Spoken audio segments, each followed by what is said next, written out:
Yabona lento kuzoba nzima nyani ukuyichaza mhlawumbe umuntu asheshe ayiqonde ngoba mina alikho iciko engake ngatalapana nalo ngexabene nalo. Kuyenzeka kwamanye amaciko axubane egcine esedalaphana ukuthi axobene ngempela yabo. So mina amaciko engike ngadalaphana nawo esikhathini esiningi bengishalenjwa yiwona. Ngingayazi-ke futhi inhloso ukuthi angishalenje ukuthi yini. Ngicabanga ukuthi mhlambe abeyebuke nje mhlawumbe ukuthi afeze mhlambe inhloso yawo. Kufanele ukuthi mhlambe adalabhane nami yabo, mhlambe ukuba ne-challenge kwawo nami mhlambe kukhona la kade kuwasiza khona wona. Ngoba angikhumbuli mina ngishalenje umuntu.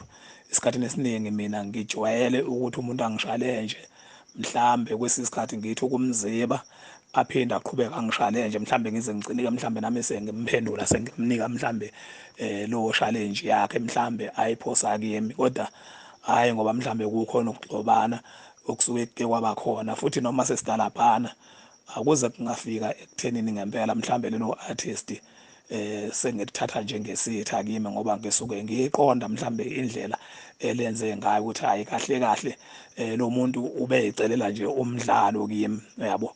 So kuhlukene-ke impela njengoba sengike ngasho amanye asuke enegama ngoba uthola ukuthi mhlambe kwesinye isikhathi abantu basuke mhlambe bake basebenza ndawonye, mhlambe kwaba khona mhlambe izinto mhlambe abangaboni ngasolinye kizo mhlambe bagcina sebehlukana.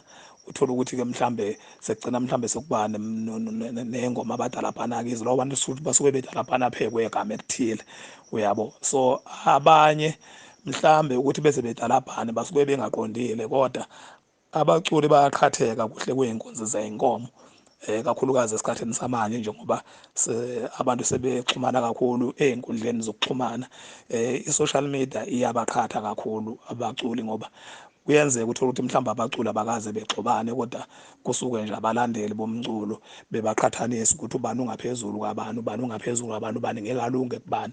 Mhlambe njengoba nabo abaculi bekhona kwi-social media beyibuka zonke izinto ey'khulunywa abantu, mhlambe kuze kufike ekuthenini mhlambe nabo sebeze kufika la kuthenini sebeyadalabhana khona bengakukhulumile ngenxa nje mhlambe yokubuka izinto ey'bhalwa abantu ney'khulunywa abantu kwi-social media. So into ekanjalo ngeke ngize ngikwazi ukuyichaza ukuthi basuke bexabene ngempela nani noma mhlambe kusuke kwenzakalani.